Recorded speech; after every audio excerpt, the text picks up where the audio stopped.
So for starters, can you introduce yourself and let us know a little bit about yourself?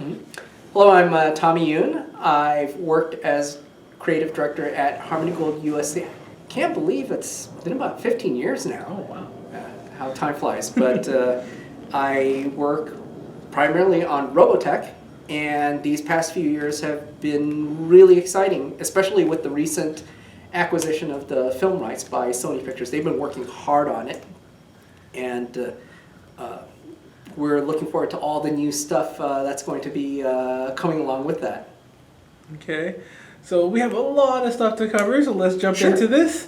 For starters, just in case someone doesn't know what it is, can you let us know what Robotech is? Okay, Robotech is an 85 episode transforming robot series. Well, it's a series that contains transforming robots, but it's an epic science fiction drama about a whole bunch of characters that deal with what would happen if the Earth was invaded by alien invaders right now, but we only had a few years head start with some alien technology to see what we could come up with, and that's where the transforming robots come in.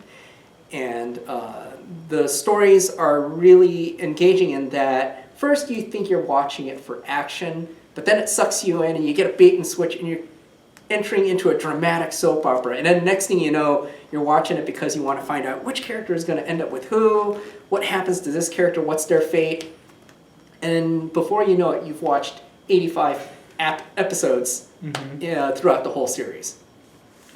And for those that don't know, to anyone watching at home, Robotech really started like what we now consider like the anime boom. Like some people argue that events like this, AOD, might not be as popular if Robotech didn't exist. Is that a statement you think is true?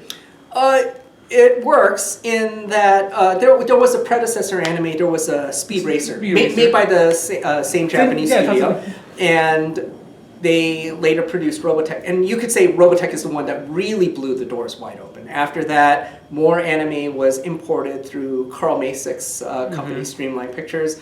The gentleman who produced the Robotech series was a real evangelist for bringing in more anime content from Japan into the US. And for an entire generation of fans, they often mention how Robotech was their gateway anime.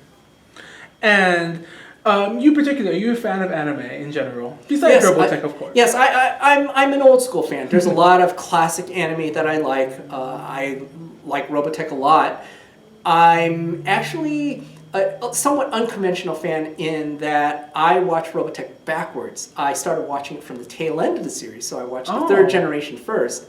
And so because that first impression really struck me very vividly, I'm really into like the third generation with Scott Bernard, the Alpha Fighters, and the Invid. But then at the same time, I got into Macross second after Maspida. But I like them all a lot. But yeah, that's interesting how, because my first impressions were done in an alternate order when I was still a student in school, what parts of Robotech I am drawn to. But let's see, other anime and manga that I really like, I love the work of Masamune Shirow. Everybody talks about Ghost in the Shell with this new film which is coming out, which is going to really, I think, acquaint a lot of the American audience more with anime. But the one really underground anime that I like is the OVA Black Magic 66. Oh, that's a pretty obscure one. Yeah, it's a really obscure one. What's interesting is, it was done when Masamune Shirow was new to the scene, relatively, and he doesn't consider it his best work, but it's just interesting, how raw that work is, and it's really fascinating to look at. Okay. So coming back to Robotech, besides the 85 episodes, circa its initial release, there were several other Robotech projects going on. There were novels, there were especially comic books, and there were even attempts at other movies. How do you feel for this extended Robotech canon? Is all of it, is all of it actually Robotech official canon? It's all official. There's fans who argue, oh, well, I read the novel, so the novel version of Robotech is the only Robotech. well, I read this, so this is the most legitimate version of Robotech. And there's some people who just stick to the narrow continuity of the TV show. And so we just kind of said, well, there's the main canon, which is just the TV show episodes, the animation that was produced. And then there's all this additional material. It's official. And I think it was summed up best by Carl Masick. He understands that different storytellers in different media are going to tell the story a little bit differently, such as one of the concepts that the novelist came up with. He came up with the concept, the thinking caps, which is basically direct neural control of the mecha that you're controlling. But then this was as a way to embellish the stories for novelization, to fill out more storytelling in the novelizations. Some fans decry, well, that wasn't in the original TV show. I didn't see it in there, so that must not be true. And Carl's remark to that was, it's just all organic. Yeah. It all fits together. It doesn't fit together neatly, but it's so that each audience that they find enjoys it in their own way. And one thing that I take away from that is that every fan has the right to enjoy Robotech in their own way. So if you enjoy it because of a certain facet that you're drawn to, that is your absolute right. You can enjoy, and so we encourage fans to enjoy it all and chatter and interact with one another respectfully about their own way of how they like it. But going back to like all these parts of continuity you're talking about, after the original 85 episodes of Robotech were a big hit, there was an attempt to spin it off into Sentinels. Yeah. And actually an entire pilot was produced, but that was because Carl Masick was persistent. It was at first an attempt to create an entire new season of television for Robotech, but since that didn't work out, at the very least, so that all that work didn't disappear, he succeeded in taking the first few episodes that were produced and sewing it together into a standalone pilot to at least kick off the Sentinels universe. And then through the licensing, you had the Sentinels novels, in which the story actually ended getting resolved through the novelized form. And then the Waltrip brothers produced the Robotech Sentinels storyline in comics volume 1 through 4. And then to give them some sense of closure, when the rights to the comics went to DC Comics for a while, we actually invited the Waltrips to work with us on Robotech Prelude to Shadow Chronicles. So it was their elegant transition from the Sentinels universe into the Shadow Chronicles universe. So they were able to kind of participate in wrapping all that up. So they were really happy to do that. And now with the new Robotech comics coming from Titan Comics, we invited them to create a new alternate cover for the first comic series. Okay. And so there's comics, there's the other expanded universe. There's also role-playing games that are a huge part of Robotech. I remember that's kind of how I really got into them, is seeing these role-playing games. Do you still see that as a big part of the current Robotech franchise? Yes, role-playing games have been a long part of Robotech's history. Palladium Books has had the license longer than many of our other licensees. They've been there since the late 80s with their older games, and more recently they also have released updates to their RPG system, and they've had all the source books covering the entire series, and they've also had additional spin-offs as well that they've published. And there's been renewed interest in gaming ever since our license, the film license, went to Sony. Sony, of course, has a big game platform, and lots of developers and game companies have approached us. They're like, Robotech, no duh, we gotta have more Robotech games out there. And speaking of Robotech games, of course, there was Battlecry, which I remember talking to some of my friends earlier before this con. They were telling me that that's how they got into Robotech. Mm-hmm. Like they first heard of it through some of these video games, Battle Cry, and the second one escapes me right now. But Battle Cry, a lot of people got into it via that because that was new generation. So you mentioned, are there plans for more games like in that vein, perhaps? Yes, with Sony involved now, we're working with them. We'd love to see more Robotech games done. There was a definite noticeable gap when fans were noticing when we had licensing tied up for a while. You know, what's going on with Robotech games? How can we get more games out there? Well, now we're getting back to work. You're going to hear lots of new announcements coming out soon. That's good. So you keep mentioning the movie, but before we talk about the upcoming movie, there is also one other major recent movie within the Robotech franchise. That would be Shadow Chronicles. Can you tell us a bit about that, how that project came to be? That project came to be because of Robotech's 20th anniversary. This was back in 2005. The fan base was still strong. We had a huge rollout at Anime Expo and San Diego Comic-Con.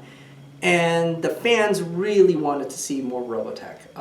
It was a hit on home video on DVD through ADV. It was constantly hitting the top of the home video charts. And it turned into the elephant in the room. Why aren't we creating more Robotech on DVD to follow up the success of the original episodes? And the big challenge was to figure out where it's going to start off. And I personally thought the no-brainer starting point was when Scott Bernard flew off into space looking for Admiral Hunter. It threw a lot of fans off. They were watching it and going, okay, where's the next episode to that? And then you see the preview for the first episode. Join us again as we reacquaint ourselves with the original members of the Macross saga. And so to give those fans hope that there's more stories continuing from that section, we produced the continuation of that 85th episode, which is now the Shadow Chronicles. After that, we had a home video, which was Love, Live Alive, which we produced with additional footage from Japan, which has more material with the Lancer character. And then we also have more comic stories coming out, and that will be through Titan Comics. And they're going to do a really interesting new take on the Robotech universe. So it's Brian Wood who's involved. He's a really talented, well-known writer who's worked on Star Wars. He worked on an all-female X-Men team. He's worked on Conan. So he has a really excellent pedigree dealing with big licenses, and he is going to present a really cool version of Robotech that I think is going to surprise some fans. And it's going to bring up a lot of discussion, but I think it's going to be really cool. And also, after that, Titan, since they have the comic book rights, they're also going to be re-releasing the classic comic book stories as well. Okay. So now we got to jump on the other elephant in the room, the new movie. Before we talk about the Sony acquisition, it's been talked about for several years, and there was a bit of development hell, as they call it. Yes. How was that struggle going through that until the new Sony acquisition? Was that a hard period where the movie seemed like it was going to get made several times, but didn't quite get off the ground? Yeah, we wanted to see the movie ourselves, being Robotech fans ourselves, and it's there's really no point in crying over what now is water under the bridge. That's past. Yeah. And we have to give a lot of credit to the producers at Sony Pictures. This is Mark Canton and Gianni Nunari. They saw this languishing, and they saw no reason for it. They were like, this is a great evergreen property, and this would make a great tentpole film. And they believed in it. And now that it's at Sony Pictures, Sony has put really their weight behind this. They believe in it as well. They've brought in great people to work on this. And I think one thing that everybody else is noticing the difference on before is you didn't hear new announcements of who's being attached to produce this, compared to before when even though there was a movie in the works, everything seemed very opaque. Here, now you hear a lot more news on a more regular basis. And I think this is the difference in the working relationship that fans are going to notice, is that now we really have momentum on this. Okay, so I'm not sure how much you're at liberty to speak, but can you, or what's the plot of this movie? Perhaps when is it going to be a new movie within the Robotech franchise, or is it going to revisit past material? Is that something you could elaborate on, perhaps? Well, I can tell you that Sony has the right to make stories of anything encompassing the Robotech universe. And they want this to reach out to all new fans. They want the classic fans to appreciate that we're going to have a new take on the storytelling, and it's going to touch on to many things that they love, but at the same time, reach out to a wider audience. I mean, this is going to be the thing that blows Robotech big to Americans and people around the world. And so, speaking of new fans and whatnot, do you personally feel that Robotech is a franchise that your current, fan of Japanese animation could get into today? Oh yeah, definitely. And following along that train of thought, because there's a lot of talk with the Macross franchise, of course, continues, and some of the other series, of course, continued as well that Robotech was made out of. Do you think some of those fans perhaps can jump onto the new Robotech universe? We just hope that it can reach out to all fans of anime, as well as the fans of the Robotech universe, and I think once this film comes out, even though Robotech has been big among anime fans, I think what's going to happen after that is it'll tap into a new big mainstream audience. Good. And so, the new fan today, where would they go to watch Robotech? Easy. Go to Netflix. Netflix has it. Crackle has it, which is the streaming arm of Sony Pictures, our friends.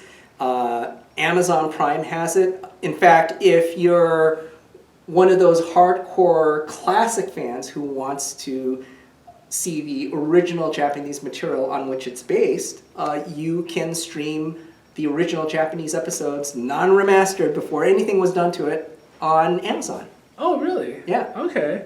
So that's interesting. It's interesting fans to see both. So we cover all the bases. We have the original Japanese version, we have the classic American broadcast version, and then we have the digitally remastered version. So for all the different fans who prefer to stream it, we've got you covered. Okay. So besides the movie, are there any other upcoming Robotech plans? Well, there is a lot of new merchandise. So just beyond the new comic stories that we have coming out, we also have new Robotech art books coming out from Udon. They're going to have a lot more pre-production designs from the television series, more than was ever published before. Like in Robotech, you remember Robotech Art 1. Yeah. Even though that was a good art book for its time, it was incomplete. It didn't have all of the pre-production that went into the TV series. So now, we, through our pre-production archives that we have on hand, we were able to fill that book out a lot more. And then we've got a lot of toys coming out. We've got new licenses that we've signed. We've got Kids Concept. We've got Kids Logic making toys. Kids Logic even made a 1/6 scale cockpit that's huge. That was big at the Hong Kong trade shows. And then we also were unveiling new Robotech merchandise at New York Toy Fair. It's, let me remember, it's Super 7. So Super 7 is producing retro action figures of Robotech. Yeah. They're even making it in their muscle scale, if you remember the little tiny muscle figures. So we're going to have little muscle Robotechs from Super 7. And where can fans go to learn more about Robotech? Well, that's easy. Robotech.com. Mm-hmm. If you want to find out about it on social media, go to facebook.com/Robotech. And on Twitter, go to twitter.com/RobotechNews. Okay. And lastly, can you give a closing word to fans, future, present, past of Robotech? To all the fans, I want to say thank you very much. Robotech couldn't have reached the heights that it had without you, your support. You helped make it happen. Thank you. Thank you for the interview. All right. So.